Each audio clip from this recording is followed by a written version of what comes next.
Hello everyone, welcome back to another video from Shomu's Biology. This is another mnemonic video, another quick trick video for you just before the examination. It will help you to recall all the information regarding histone modification in the exam. So today our topic is histone modification. Okay, and information that you need to remember for during the understanding of histone modification is that what kind of modifications are done. Chemical modifications like acetylation, deacetylation, phosphorylation, sumoylation.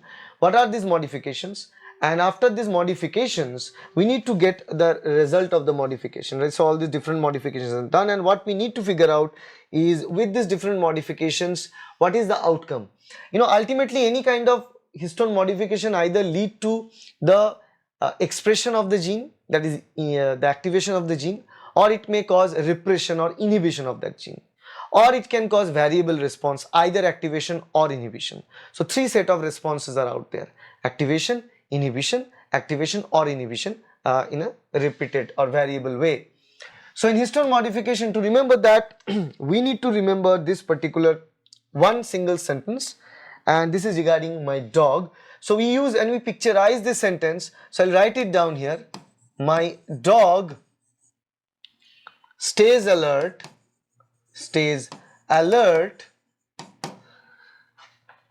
via playing, and we put a number which is easy to remember, 1 2 2, although that it does not have any meaning, does not add any meaning to the sentence, but it is required, that's why I put it. If you cannot remember it, you can remove it, but the sentence is my dog stays alert via playing. So while my dog is playing, my dog is alert, right? Something is going to come. So think of a dog who is very alert while playing.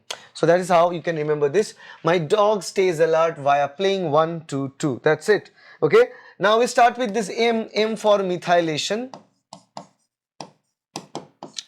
Okay, then D is for deacetylation.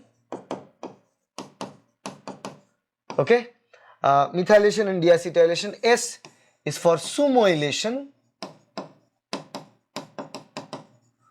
Okay, then A is for acetylation. Acetylation. A for acetylation. Then we have via, VIA, it's important, playing, 1 2 2. Okay, so this play, P for phosphorylation.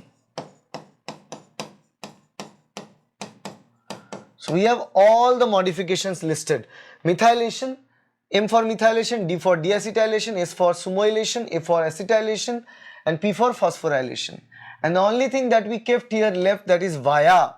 Now what we mean by via: V is for variable effect, I is for inhibitory effect,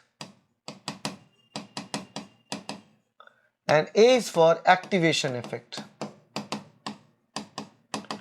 So we have these three effects: via, V for variable effect, I for inhibition effect, A for activation effect. And then we have 1 2 2. 1 means there is only one example among these 5 with variable, 2 is with inhibition, 2 is with activation. That's why I put it here.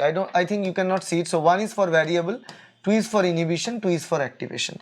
That's why we have 1 2 2. One variable example from this 5, 2 of them will be inhibitory and 2 of them will be activatory. So my dog stays alert via playing, 1 2 2. Methylation, deacetylation, sumoylation, acetylation, phosphorylation.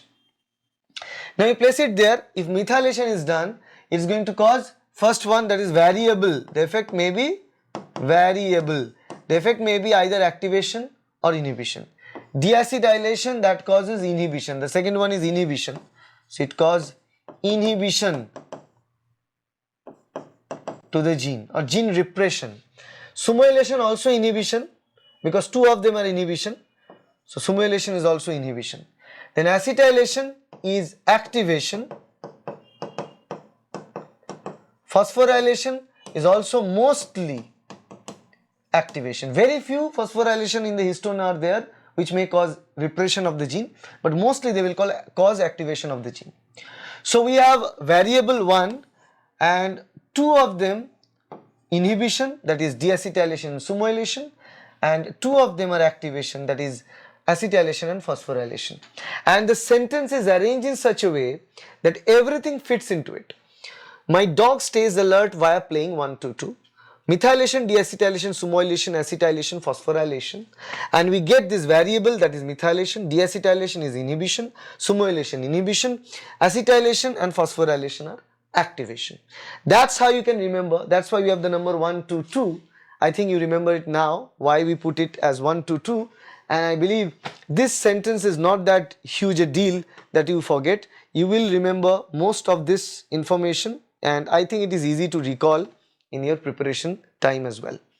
Okay, so that's it, and I believe you understood it. It is definitely going to help you in the revision. All the best.